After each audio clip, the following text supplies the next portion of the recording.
आज China has become global factory of the world. दुनिया भर की सारी फैक्ट्रीज, सारे दुनिया भर के जितने भी बड़े बड़े देश है ना, वो चाइना को प्रेफर कर रहे हैं। आज भी कहने के लिए लोग हमारे यहां भी आ रहे हैं, लेकिन China is the first preference. क्यों इतनी कॉम्पिटेंसी बढ़ गई? चाइना क्या हो गया, अभी एक ग्लोबल पॉपुलर डेस्टिनेशन बन गया मैन्युफैक्चरिंग का। अभी किसी को कुछ भी बनवाना हो, वो दुनिया भर से पहले चाइना आ जाएगा, आकर के देखेगा भाई कौन बनाएगा कौन बनाएगा। हर आदमी खड़ा हो जाता है, बोले तो मैं बना दूंगा, अरे मैं बना दूंगा, मैं बना दूंगा। क्या मतलब सब बना दोगे? वो ये तो कभी पहले बनाया, अरे पकड़ा अभी बनाता हूं। ये क्यों हो रहा है चाइना में? करत करत अभ्यास के जड़मती होत सुजान। क्या मतलब हुआ? अभ्यास कर करके जिसकी जड़ बुद्धि है, जड़मती होत सुजान। जड़ बुद्धि वाला भी एक्सपर्ट हो गया है चाइना में, हर आदमी एक्सपर्ट हो गया है।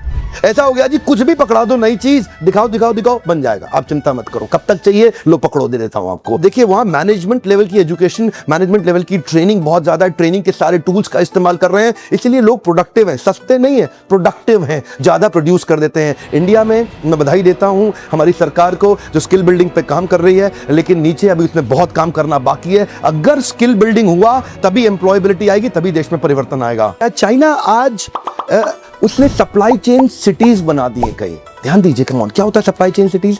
वो एक प्रोडक्ट को बनाने के लिए जो जो कुछ रिक्वायर्ड है उसका पूरा एक क्लस्टरिंग क्रिएट कर देगा। इसका मतलब क्या है? सिंगल फोकस प्रोडक्ट की एक सिटी तैयार हो गई। अब वो एक मोबाइल बनाने के लिए आसपास सब कुछ जो जो कुछ चाहिए सब एक जगह पे आ गया। ऑफ कोर्स इंडिया में भी ये शुरू हो रहा है, इंडस्ट्रियल नेटवर्क क्लस्टरिंग। एक एक स्टेट अपने आप को प्रमोट कर रहा है। हर एक राज्य आजकल अपनी एडवर्टाइजिंग अपने हिसाब देखते हैं ना, सीएम चीफ मिनिस्टर एक एक राज्य की कोशिश करते हैं कि हमारे राज्य में आओ, हमारे यहाँ करके इन्वेस्ट करो। शुरुआत हो गई है। बैठे रहेंगे आप सीमेंट के मकान में, कुछ दिन तो गुजारो गुजरात में। Chinese government and industry work in partnerships.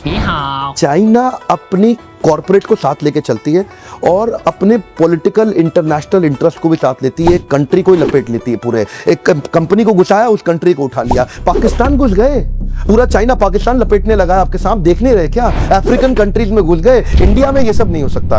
India में अगर सरकार अपनी कंपनी को दुनिया में लेके जाने की कोशिश करे तो दूसरी पार्टी खड़ी हो जाए, पैसा खा रहा है, खाया पैसा खाया। यहाँ पे यही चक्कर है। इधर क्या है? वोट बैंक है। इधर देश ऊपर नहीं है, इधर हमारा वोट ज्यादा ऊपर हो गया है, हमारी जातियां ज्यादा ऊपर हो गई, बढ़ चुका है। इंडिया एक कंट्री नहीं है, ये 25 कंट्रीज का कॉन्टिनेंट बन गया है। मैं आपको एक बात कहता हूं, अपनी एजुकेशन पे फोकस करिए और इन सबको उखाड़ा जा सकता है। क्या किया उन्होंने पिछले 25-30 सालों में? तो आगे गए हैं। अगले 25-30 साल की अगर हम तैयारी करें और मजबूत देश बने, हम आगे निकल सकते हैं। मैं अपने देश को रोज सुबह उठ के सोचता हूं कि कैसे इस देश को बदला जाए। जब तक हमारे व्यापारी स्केल अप करना नहीं सीखेंगे, जब तक उनके पास में टिप्स और स्ट्रैटेजीज नहीं आएंगी, नहीं बनेगी बात। शॉर्ट में बता रहा हूं, नंबर पे फोन करके पता करिए अपने बिजनेस के बारे में, हमारे काउंसलर से बात करिए। क्या आपके बिजनेस में हमारे काउंसलर आपकी मदद कर सकते हैं? क्या आपका लीडरशिप फनल में आने का कोई फायदा होगा? फोन उठा के करने में देर नहीं लगती, तुरंत फोन करिए।